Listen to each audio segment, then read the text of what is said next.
सभी के नाम लेना पॉसिबल नहीं है, इसके लिए मैं माजरत चाहता हूँ।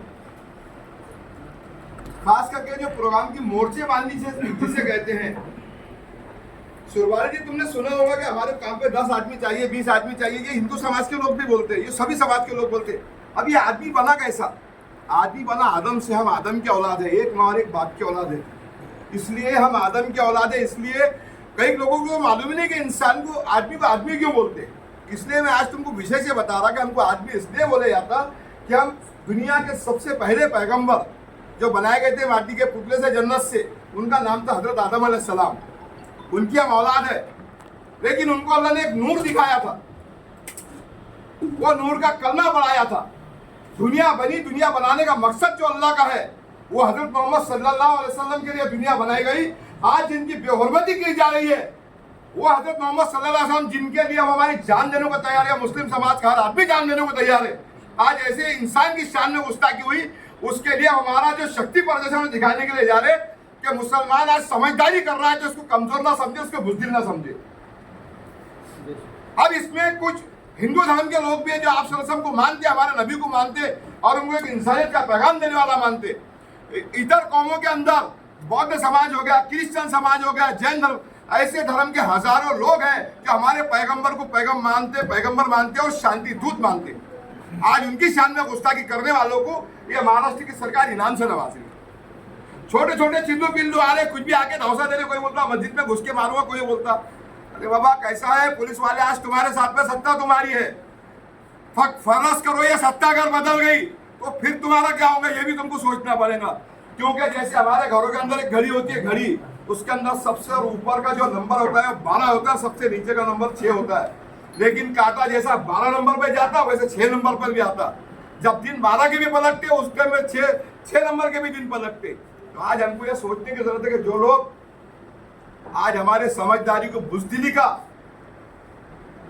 जलवा समझ रहे, आज उनको मैं ये बताना चाहता हूं कि हमारे नेता जनाब बैरिस्टर असदुद्दीन ओवैसी साहब के आदेश के ऊपर हमारे महाराष्ट्र के अध्यक्ष सैयद इम्तियाज जलील की क़यादत में आज सैयद इम्तियाज जलील के वार्निंग के ऊपर आज ये जो हो रहा है कि उन्होंने जो 5 दिन का टाइम दिया था वो टाइम उसका निकल चुका और बीच में सभी समाजों के ये जो त्यौहार थे वो त्योहारों की श्रृंखला को देखकर इम्तियाज जलील साहब ने 23 तारीख मुकर्रर की कि कहीं ऐसा ना काम बीच में हम प्रोग्राम करें और उसको कोई गाल वोट लगने का काम करे तो हमारी पार्टी बदनाम होगी। आज हम ये अच्छे तरीके से समझ लें कि हम मुसलमान भाई, ये जो कार्यक्रम हो रहा है ये हमारा इमाम का कार्यक्रम नहीं है। सबसे पहले तो हमको और आपको समझना पड़ेगा, ये मजलिस इत्तेहादुल मुस्लिमीन का कार्यक्रम ही नहीं है।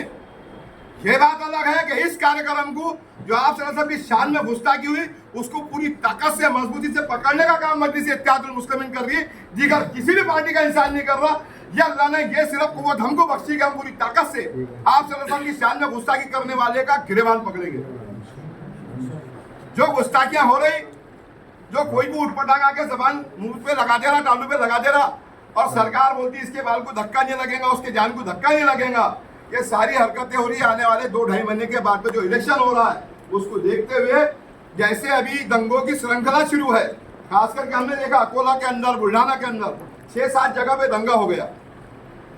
तो ये दंगा हुआ नहीं, दंगा करवाया जा रहा। वो कोई किधर कोई बीजेपी का अंदर कहीं गणपति की वो मिरोनुक रुका जा रहा कि जब तक आरोपी पकड़ेंगे नहीं। अरे पत्थर आज तक नहीं चले, आज ही कैसे चल रहे? और पत्थर चलाने वाला मुसलमान ही है, ये तुमको कैसा पता चल रहा? तुमसे तो एक जेब का चोर चोरी करके भाग जाता, वो पकड़े नहीं आता 8-10 दिन। मामला ये है कि सरकार दंगे कराने वालों की पीठ जब तक थपथपाएंगी ये होते रहेगा। लेकिन ये अलग बात है कि सरकार हमारी समझदारी को हमारी बुज़दिली समझ रही है। तो हमारा जो काम है कि लाश संदल सी महकती है तो हैरत क्या है, लाश संदल सी महकती है तो हैरत क्या है, उनको मालूम नहीं शौक़े शहादत क्या है। अरे हम जो जिंदा है तो बस कौम की खिदमत के लिए जिंदगी, वरना में तेरी जरूरत क्या है। मुसलमान ये पैगाम दे रहा है कि आज हम जो कर रहे हैं सब हमारी कौम की खिदमत के लिए कर रहे। तुम्हारे आंख में भी कलर लाल कलर का खून है और हमारे आंख में भी लाल कलर का खून है। ये अलग बात है कि तुम खून का उबाल गलत जगह पे ला रहे, लेकिन हम जब भी लाएंगे तो समाज की खिदमत के लिए, देश की रक्षा के लिए खून लेकर आएंगे। हम इंसानियत का कत्ल कभी नहीं होने देंगे हमारे हाथ से। हम संवैधानिक तरीके से जो बाबा साहब अम्बेडकर और उनके साथियों ने जो संविधान लिखा है वो संवैधानिक तरीके से हम हमारा अधिकार मांगने के लिए और इस इंसाफ की लड़ाई के अंदर संवैधानिक तरीके से काम करेंगे और हमेशा करते रहेंगे। सरकार हमें कमजोर समझने की गलती ना करे, ये पैगाम इम्तियाज जलील साहब का है। उसी के ताल्लुक से ये जो दो साथी हमारे आए हुए हैं और हम जो साथी बैठे आज उसी के ताल्लुक से बैठे हैं। हमको हमारे मोहल्ले में हमारे खासकर इमाम लोगों को, हमारे इसमें जो हज करके आए हुए जिन्होंने मदीना मुनव्वरा की ज़ियारत करके आए, वो लोग तो मैदान में नहीं आए। जो हाजी लोग हज करके आए मैंने देखा एक आधा होगा, अरे उन्होंने आप सल्लल्लाहु अलैहि वसल्लम के रोजे की ज़ियारत करे, उनकी बात की फिक्र ही नहीं। अरे कम से कम नहीं साथ में आ सकते तो तुम्हारा मान तो लगा सकते, एक गाड़ी 2 गाड़ी 4 गाड़ी अरेंजमेंट तो करके दे सकते। आज आप सल्लल्लाहु अलैहि वसल्लम की शान में गुस्ताखी हो रही, तुमने काबे की ज़ियारत करे, तुमने मदीने की ज़ियारत करे, तुम अपने घरों में बैठे। अफसोस का मकाम है कि हमारे वो बड़े लोग अगर ऐसे बैठ जाएंगे तो हमारा क्या होगा। कम से कम नहीं कुछ तो हमारे पीठ के ऊपर हमारा एक हाथ तो लेकर मजबूती खड़ा कर बढ़ाओ, तो हम तुम्हारे पीछे जाओ, हमारी जो लड़ाई है संवैधानिक तरीके से लड़ो, संविधान के दायरे में रहकर लड़ो। तो यही बात अगर उससे कहने में गलती हो तो मैं उसके लिए माफी चाहता हूँ।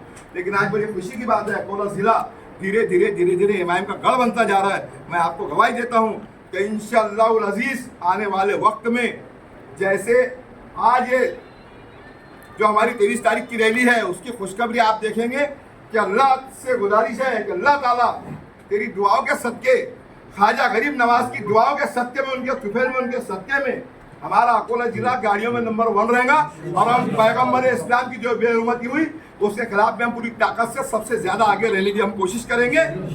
दूसरी बात, ख्वाजा गरीब, मैं तो देखो ख्वाजा गरीब नवाज का भिखारी हूँ, अल्लाह ताला से मांगता, एक नबी के सत्य में मांगता, दूसरा ख्वाजा के सत्य में मांगता।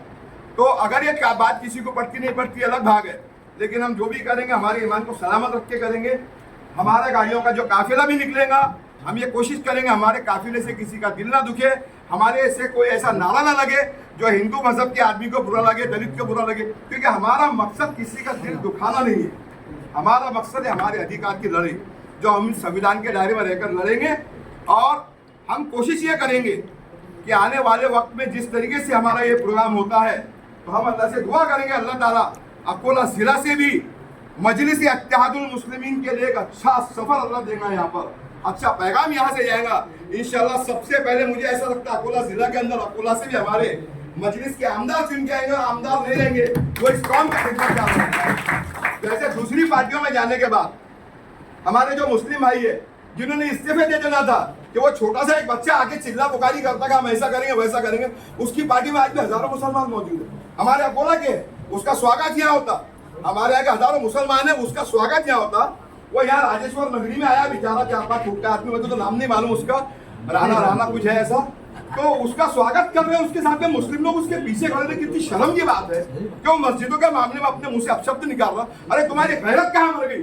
तुमसे तो अच्छे आज हमारे वो दलित भाई है जो वो भाजपा में रहे, कांग्रेस में रहे, राष्ट्रवादी में रहे, बीजेपी में रहे, सेना में रहे, लेकिन जब उनके मजहब का मामला आता तो पूरे एक प्लेटफॉर्म पे आकर एक दलित होने की हैसियत से काम करते। हमने पार्टियों को छोड़ देना, जहाँ हमारे पैगंबर का अगर अपमान होता है, बेइज्जती होती है, तो हमने सिर्फ बाहैसियत के मुसलमान के लड़ाई को लड़ना चाहिए और संविधान के तरीके से लड़ना चाहिए। मेरी बात किसी को बुरी लगी होगी, हम लोग ने जाना उनसे भी गुजारिश करना कि भाई आप सामने नहीं आ सकते, लेकिन ये मामले मदद करोगे कि ये मजलिस का मामला नहीं है। क्योंकि आज अगर वो मुख्यमंत्री पैगंबर इस्लाम के बारे में अपशब्द बोल रहा तो कल बाबा साहब अम्बेडकर के बारे में अपशब्द बोलने वालों की भी वो साथ में रहेगा। कल एक आधे हिंदू देवी देवता के जो आदिवासी समाज के जो हल्के फुल्के लोग हैं बेचारे छोटे छोटे घाट, उनके भी छोटे छोटे देवी देवता है, उनका भी कोई अपमान करेगा तो उनका नजरिया यही रहेगा। मैंने कल ही कहीं पढ़ा था कि दलित समाज के 28 घरों को जला के राख कर दिया गया। वो तो खबर ऐसी दबा दी मीडिया ने, पता ही नहीं चल रहा। 28 घर दलितों के जला दिए, जलाने वाले भी सरकार के लोग।